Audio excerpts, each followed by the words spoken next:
ဆရာကြီးမင်္ဂလာပါရှင်မင်္ဂလာပါပေလွန်စာပေ admin သမီးကြီးဟုတ်ကဲ့ဆရာကြီးဒီကတော့အကောင့်ပေါ့နော်သူ့ရဲ့ message မှာလာမေးထားတာဝါနုအကောင့်ပါဆရာကြီးဟုတ်ပြီမိန်းကလေးဖြစ်ဖို့များတာပေါ့နော်ဟုတ်ပြီ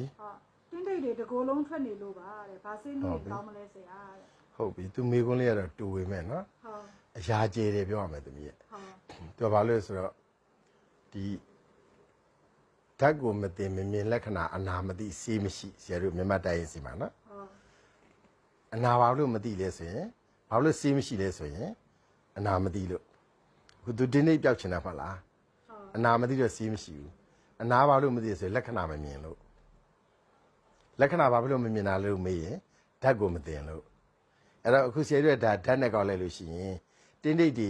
မျက်နှာလေးမှာပဲထွက်တယ်ပြောတကူလုံးထွက်တယ်ပြောတင်းတိတ်ရဲ့အယောင်ကဘာယောင်လဲသမီးရဲ့ဘဲရောအေးအဲ့ဒီအမဲဆိုရင်ဓာတ်ပြောတိုင်းလို့နောက်မဆုပ်အဟုတ်မှန်တော့ဒီဓာတ်ကပြောနေပြီအဲ့ဒီအမဲဒီပထဝီဓာတ်ပဲပထဝီဓာတ်ကတကယ်လို့ယော့နေရင်လည်းပြတတ်တယ်လွင်လည်းပြတတ်တယ်ပထဝီဓာတ်ကအရသာကိုပြောလို့ရှိရင်အရသာဘာအရသာလဲစိတ်ချိုနော်ချိုစိတ်နဲ့ပြောလို့ရတယ်စိတ်ချိုအရသာအဲ့စိတ်ချိုအရသာတွေများလို့သမီးမဝါနုရေအကောင့်နာမည်ပဲခေါ်မယ်နော်သမီးမပေါ်လာတာမိန်းကလေးတယောက်အနေနဲ့ဒါစိတ်ညစ်မှာပဲနော်တင်းတိတ်ပဲပေါ်တယ်ပြောမှဲ့ချောက်ပဲပေါ်တယ်ပြောနော်ပေါ်ခြင်းရတာပေါ်မဲလာတာမှန်တယ်မကြိုက်ကြဘူးလေမဲလာတာမှန်တယ်မကြိုက်လို့များသမီးသတိထားနော်ဆေးအပူများသွားလင်းလဲလို့အဲ့ဒီအမဲကနေပြီးတော့အမေးပါလွှာလေးတွေ6ထပ်လောက်လောင်သွားပြီဆိုတော့အဲ့ဒါဖြူတော့တာပဲအဲ့ဒါကြကုမရသမီးအခုထားလွယ်လွယ်လေးကုရမှာအဲ့တော့ပြောလို့ရင်းကိုသမီးမေးတဲ့မေးခွန်းလေးနဲ့ဆက်ဖြေရင်သမီးနံပါတ်1ကအစိတ်အချိုမှန်သမျှအကုန်ရက်ထားသမီးမစားပါဘူးဆရာကြီးရေပြောရင်တော့မှစံမှန်စံညက်စံလက်စံကောင်းဆိုရှိတယ်နော်ဈေးကိုခွဲလိုက်သိတာပါသမီးဥမာဟိုရွှေဘူးစံညင်းတူတာတော့နော်ဟုတ်မှာအဲ့လိုရွှေဘူးစံကြလို့ရှင်သူကဈေးအမြင့်ဆုံးပေးရတယ်လေရေမြေကသဘာဝကောင်းတာ哦အဲ့လိုစံကောင်းစားရင်လည်းဖြစ်တယ်ဒါမှမဟုတ်သမီးနေသူကစားလားသမီးကထမင်းသိမ့်မစားဘူးဆရာကြီးဆိုမုံပဲတည်စားတွေစားရင်လည်းအဲ့မုံပဲတည်စားတွေမှာဂျုံကိုစိတ်အောင်လုပ်ထားတဲ့ချိုအောင်လုပ်ထားတဲ့မုံလေးထားတဲ့ဒုက္ခပေးတာပဲပြောချင်တဲ့စကားလုံးတစ်လုံးနဲ့ကသမီးအချိုစိတ်ကိုလျှော့ပါပေါ့နော်ထို့အတူအဲ့ဒီအချိုစိတ်နဲ့နော်တကယ်ရံဘက်ကဘယ်လိုလဲလို့မေးရင်အခါဓာတ်အဲ့တော့အချိုအစိတ်မစားဘူးလို့သမီးပြောလို့ရှိရင်လည်းပဲဟုတ်ပြီအဲ့ဒါအခါဓာတ်တိတ်ချို့တဲ့ရင်လည်းပဲဒီလိုဖြစ်တတ်တယ်သမီးရဲ့ဒါကြောင့်မလို့ဒါကိုပြောက်ဖို့အတွက်အချိုစိတ်မှန်သမျှကိုသမီးတိတိကျကျလျှော့စားပါအခါမှန်သမျှကိုရွေးစားပါအခါကျတော့အကုန်စားလို့မရတော့ဘူးเนาะသမီးအခါဟာဘယ်လိုစားရမလဲဆိုရင်သမီးတို့ဒီလိုပြောရမှာတက်ဆုံရက်ဆုံအဲ့ဒီအခါကဗဇက်ကအခါစားဖို့လူကနေတွန့်တူတယ်နော်ဗဇက်ကအခါမစားတော့ဘယ်အခါစားမလဲဆိုရင်နှာခေါင်းကလည်းအခါစားလို့ရတယ်နှာခေါင်းအခါဆိုတာဘာလဲလို့မေးရင်အဲ့ဒီအခါရွက်တွေကိုရှူတာပေါ့သမီးရဲ့နော်ဒါလေးကအခုတော့ဆရာကြီးတို့ဒီဘက်မှာကာလာသရဖီတို့ဟိုက်ဒရိုသရဖီတို့ပြောသလိုဒါဘာသရဖီလို့ခေါ်မယ်လို့တော့မပြောနိုင်ဘူးအနက်ရှူတာပေါ့သမီးရဲ့သမီးဘေးမှာခေါင်းအုံးလေးရှိမယ်နော်အဲ့ဒီခေါင်းအုံးလေးထဲမှာခုနသမီးစားရမှာကြောက်တဲ့အရွက်လေးတွေမဲဇလီရွက်ဂွေတောက်ရွက်ဧကကြီးရွက်အေခါတော့သမီးအဲ့ဒါတခုတော့သမီးလားအဲ့ဒီထဲမှာသမီးက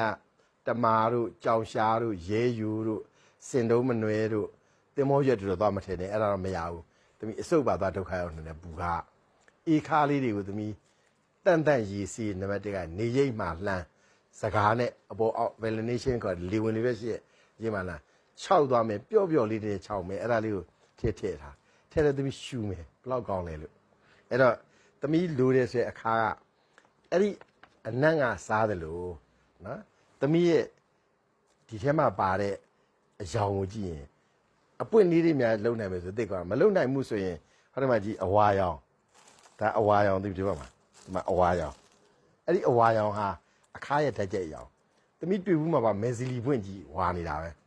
မုံညင်းမုံလာကြီးဝါနေတာပဲအဲ့တော့ခါရတွေမှန်မြဝါတယ်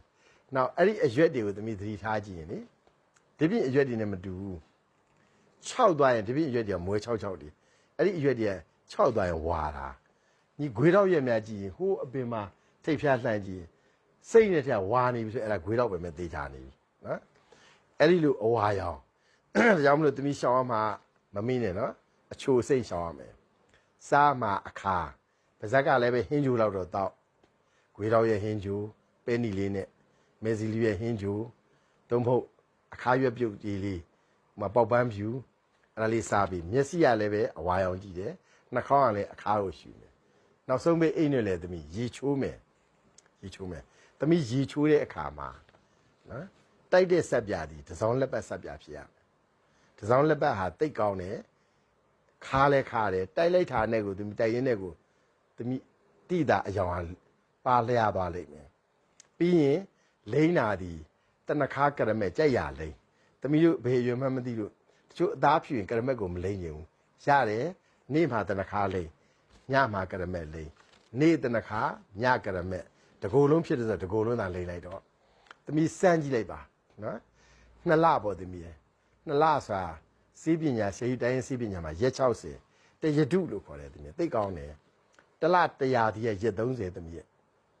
4လဆိုရင်တဥရုလို့ခေါ်တယ်ဒါ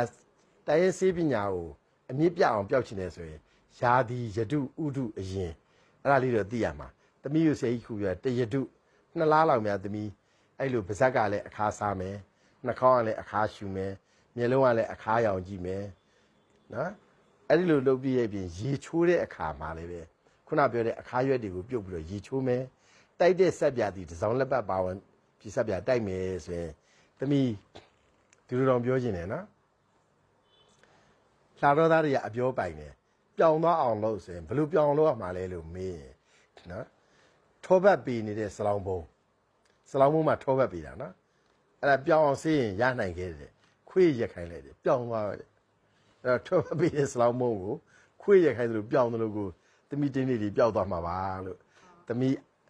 ဒီရွယ်မှာလှကျင်တဲ့အရွယ်မိန်းကလေးတယောက်ဆိုတော့လိုအပ်တယ်မိမကောင်းမိမမြတ်တို့ရဲ့ကောင်းခြင်း၅ပြားလက္ခဏာတွေမှာ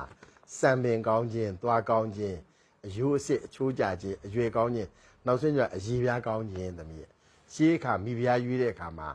မိဖုရားအရွေးခံတဲ့အခါမှာအရည်ပြားကောင်းခြင်းကိုအရင်ရွေးတာညီမော်ဒယ်ရွေးမယ်မေရွေးမယ်တင်းတင်းနဲ့သာသွားရွေးတယ်တော့ရမှာပထမနောက်ဆုံးကရမှာနော်ကဲကျင်တော့အခုဆရာကြီးပြောစုံသွားပြီနော်သမီးတို့အရွယ်လေးတွေအားလုံးအဲ့ဒီအချိုလျှော့ပြီးတော့အမဲတွေမှန်သမျှအခါကိုစနစ်ကျမျက်စိနှာခေါင်းပါးစပ်လိမ့်ချင်းရှူခြင်းမှစား၍နော်အကုန်ကြမများပဲနဲ့ကြမ်းမာကြပါစီဘသူနဲ့မှအပြိုင်မပြူပဲနဲ့အပိုင်ပြုနိုင်ကြပါစီဘသူကိုမှအာမနာပါနဲ့အားပါပါနဲ့မြို့ကြောင်ကိုစီကန်းလို့မြင်ပြီးတော့ကိုယ်လက်တလှမ်းစေဘဝင်တိုင်းရင်စီးပစ္စည်းများနဲ့ကြမ်းမာနိုင်ပါစေလို့ဆရာကြီးမေတ္တာရှိထားမျှဝေလိုက်ပါတယ်အားလုံးအစာဝအနာကင်းဘုရားရှိပါစေအပေ၄ပါးကတ်၃ပါးရန်သူမျိုး၅ပါးမှလည်းကင်းပါကြပါစေလို့မေတ္တာပို့သလိုက်ပါတယ်